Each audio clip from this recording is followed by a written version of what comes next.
Bài khai bắt đồng bóng được nòmประชุมคณะกรรมการ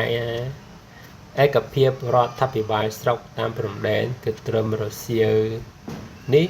ស្រុកទាំង4នៃខេត្តបាត់ដំបងជាប់ព្រំដែនថៃមានភាពស្ងប់ស្ងាត់ធម្មតា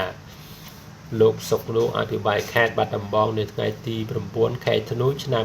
2025នេះបានអញ្ជើញដឹកនាំកិច្ចប្រជុំពង្រឹងគណៈកម្មការឯកភាពរដ្ឋាភិបាលស្រុកតាមបណ្ដោយស្រុកជាប់ព្រំដែនថៃកម្ពុជាថៃនៅក្នុ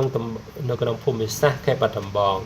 កិច្ចប្រជុំនេះដោយមានការចូលរួមពីកងកម្លាំងទាំង3ប្រភេទប្រធានមន្ត្រីអង្គភាពអភិបាលស្រុកមេឃុំកិច្ចប្រជុំនេះធ្វើឡើងពីបរិវេណសាលាស្រុកសំពៅលូស្រុកកំរៀងស្រុកសាលាស្រុកសំឡូចខេត្តកិច្ចប្រជុំនេះមានគោលបំណងដើម្បីពង្រឹងគណៈកម្ម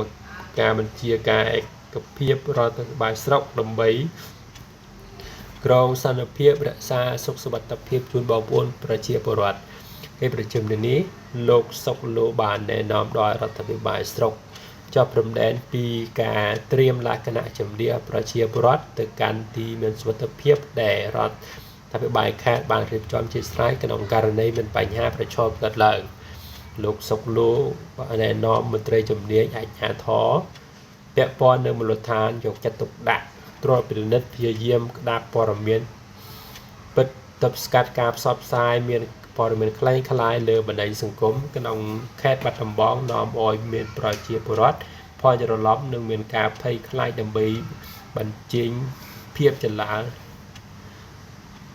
ចលផ្សេង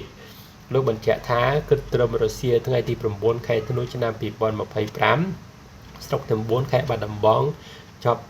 ព្រំដែនថៃមានភាពស្ងប់ស្ងាត់ធម្មតាសូមជ្រាបថាកងកម្លាំងយោធាថៃបានបើកការបាញ់ប្រហារមកលើកងកម្លាំងកម្ពុជានៅភូមិភាគ4នារសៀលថ្ងៃទី8នឹងខែធ្នូឆ្នាំ2025គណៈកងកម្លាំងកម្ពុជានឹងកំពុងបន្តឈរជើងយ៉ាងរឹងមាំក្នុងការបំពេញតួនាទីរបស់ខ្លួនដើម្បីការពារបូរណភាពទឹកដីកម្ពុជាបញ្ជាក់ជាថ្មីនៅការបដិញ្ញាចិត្តកញ្ចប់ជួនក្នុងការគោរពនិងអនុវត្តច្បាប់លក្ខខណ្ឌនៃបទជប់បាញ់សេចក្តីថ្លែងការណ៍រួចពីសេចក្តីព្រមព្រៀងសន្តិភាពរវាងកម្ពុជានិងថៃប្រកបដោយសុចន្ទៈនិងការទទួលខុសត្រូវកំពុងបំផុតកម្ពុជាប្រកាន់ខ្ជាប់នៅការដោះស្រាយចម្លោះដោយសន្តិវិធីស្របតាមច្បាប់អន្តរជាតិក៏ដូចជា